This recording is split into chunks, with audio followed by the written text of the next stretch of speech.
So when everybody knows you as the DIY person in their life, they always ask you to make something for them. Hi, I'm Janelle.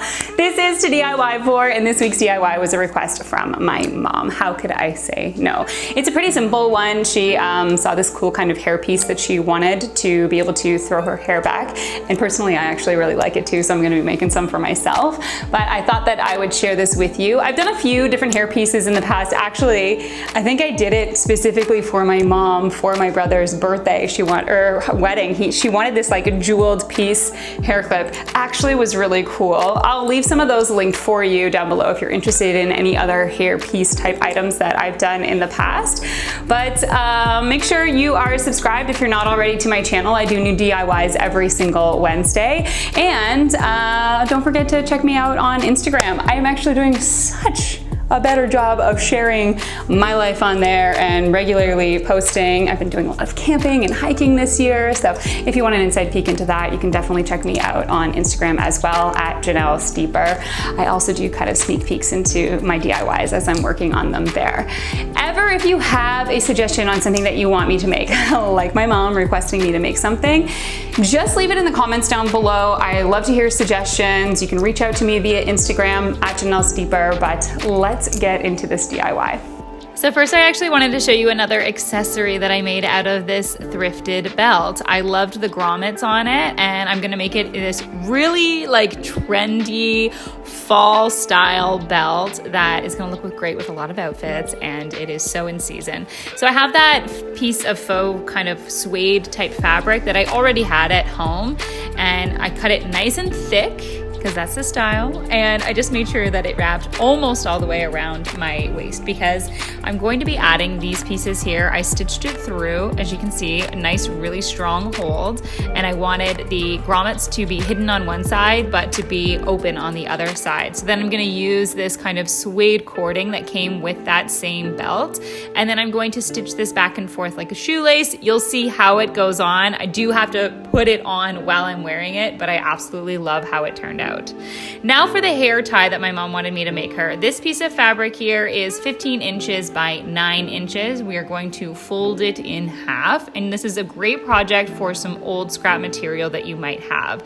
So because we have the fold on the one side, I'm going to stitch along 2 other sides, leaving a small hole open on one side. Eventually, we will be turning this inside out. So I've got those stitched lines now, and then I'm going to go back and stitch a thin kind of tube all the way around the perimeter, except for that one side that I've completely left open for now. So what this is doing is creating a space for the wire to go, which is a key element in this hair piece. So as you can see, that's kind of where the tubing is. It's nice and thin. So you're going to flip this thing inside out now, and it'll be the right side out, and you won't see any of that stitching. And I took this 20 gauge wire. To be honest, I think a thicker wire would be a little bit better for this. I curled the edge of it. That was me stuffing it into the tube. Didn't have it really great on camera here, but I'm gonna attach those 2 ends after I got it woven around the entire perimeter of this piece. I'm going to fold those pieces of fabric inward and secure the end there with some stitching. Now in the middle, we are going to kind of stitch out this little long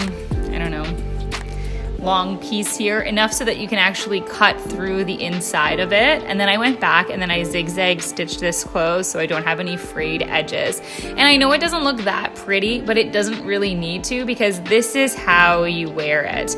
So with that slit, we are going to grab our hair. I did this a half pony. You can do it with all of your hair and do a full bun with this. And then you're going to slide the hair through that center slot, and then you're going to kind of pull this tight, and you're going to begin twisting. And your hair is going to wrap around this piece, and it's going to slowly roll up. And then once it gets kind of tighter, you're going to pull it up, and at the top there, you're just going to give it a little bit of a twist. I find that that really secures it in place, and then you can bend those down. And that's why the wire is so key for this. And it actually holds really, really well. It looks really cute. It's not quite a scrunchy. It kind of has this little bow effect. It's so handy, easy to throw your hair up in a nice, loose, effortless ponytail. Really love it. Now here is what the belt looks like. I absolutely love it with this dress. I can see it with some oversized shirts and maybe some leggings, but I think it is totally a fall vibe. And this thing was so easy to quickly whip together. Let me know which one was your favorite DIY of these accessories, and don't forget to subscribe. I'll be back next Wednesday with a new one. Cheers.